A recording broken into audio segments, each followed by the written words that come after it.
Assalamualaikum warahmatullahi wabarakatuh. Saya Rahmi Deswitasari dengan NIM 250102600120. Saya akan mempresentasikan materi mengenai Database Management System atau DBMS, khususnya tentang redundansi data, data modul, business rules, dan constraint not null. Pertama, pengertian DBMS. DBMS atau Database Management System adalah sebuah perangkat lunak yang digunakan untuk membuat, menyimpan, mengelola, mengubah, dan mengakses data di dalam database. Sedangkan DBMS ini menjadi perantara antara pengguna dengan database. Jadi, pengguna tidak perlu mengatur data secara manual karena DBMS membantu agar data dapat dikelola dengan lebih terstruktur dan aman.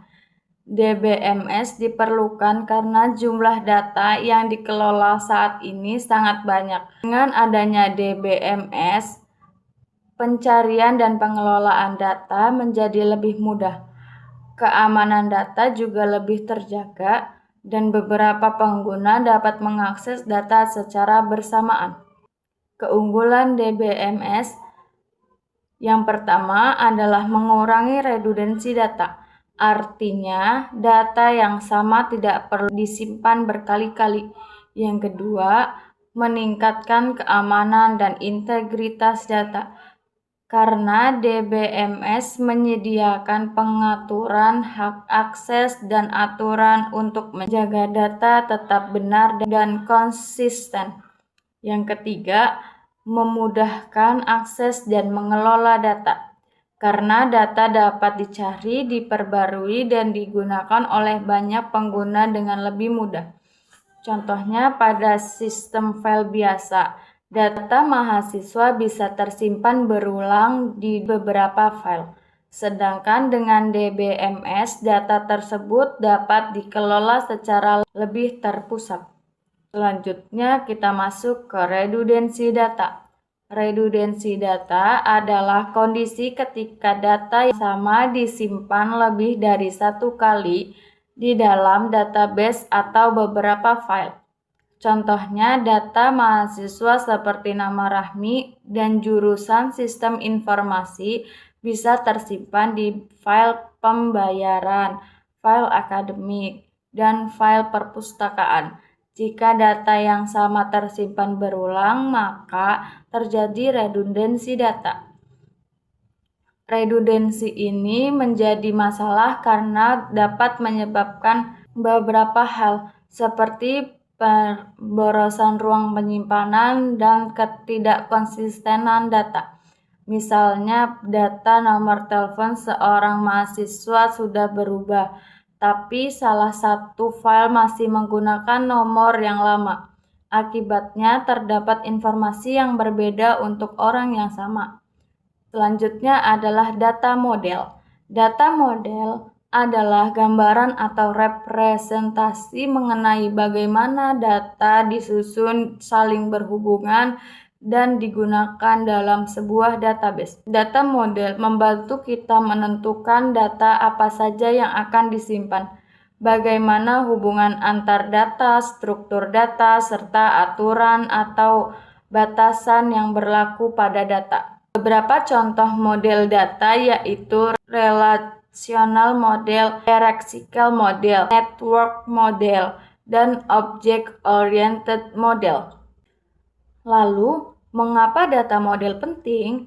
Karena data model menjadi dasar dalam perancangan database. Dengan data model, kita bisa memahami hubungan antar data dan mengurangi kesalahan dalam membuat struktur database. Selain itu, data model juga membantu mengurangi redundansi data dan memudahkan pengembangan serta pemeliharaan sistem. Contohnya pada sistem akademik, data mahasiswa memiliki hubungan dengan KRS, mata kuliah, dan dosen. Data model membantu menentukan bagaimana hubungan tersebut dibentuk di dalam database. Berikutnya adalah business rules atau aturan bisnis. Business rules adalah aturan atau ketentuan yang menentukan bagaimana suatu organisasi menjalankan proses bisnis dan bagaimana data harus dikelola di dalam sistem. Contohnya, setiap mahasiswa memiliki satu NIM yang unik. Kemudian, satu mahasiswa dapat mengambil beberapa mata kuliah. Setiap mata kuliah memiliki dosen pengampu.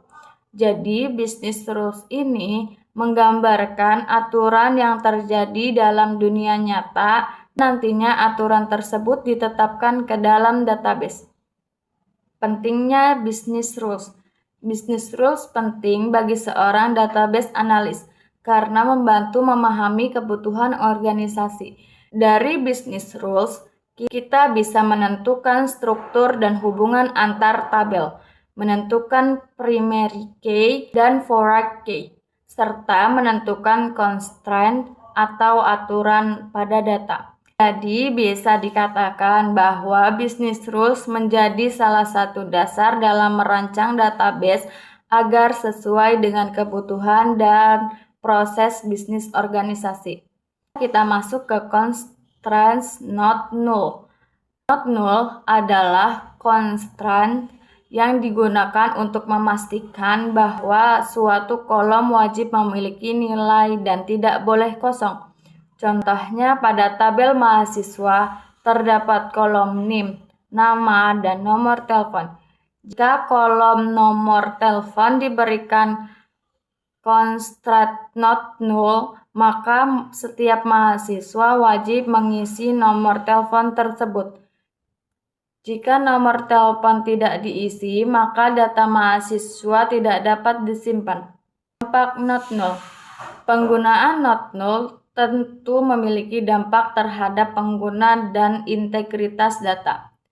Dari sisi pengguna wajib mengisi kolom yang diberikan not null. Hal ini bisa membuat proses input menjadi sedikit lebih sulit jika pengguna tidak memiliki data yang diwajibkan. Namun, dari sisi integritas data, not null memberikan dampak positif karena memastikan data penting tidak kosong.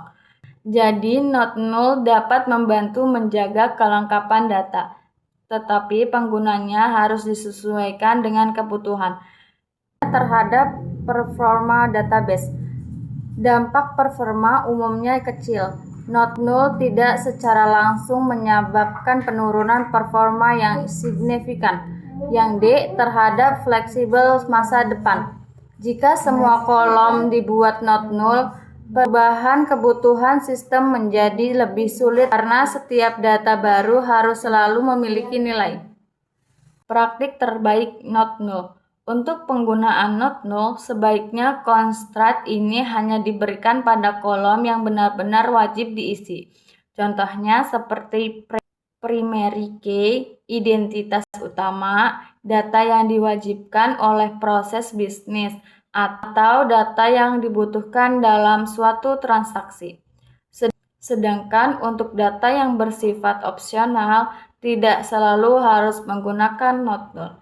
Jadi prinsip utamanya adalah not null harus ditentukan berdasarkan kebutuhan bisnis dan tidak ditetapkan secara otomatis pada suatu kolom. Sebagai kesimpulan, DBMS membantu kita mengelola data secara lebih terstruktur, aman, dan efisien. Redundansi data perlu dikurangi karena dapat menyebabkan pemborosan, penyimpanan, dan ketidakkonsistenan data.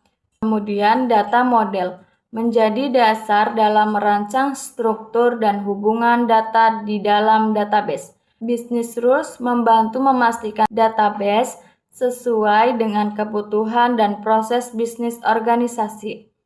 Sedangkan not null digunakan untuk memastikan data yang wajib diisi tidak dibiarkan kosong. Jadi semua hal tersebut saling berhubungan dalam membangun database yang baik dan sesuai dengan kebutuhan. Sekian presentasi dari saya. Terima kasih atas perhatian teman-teman.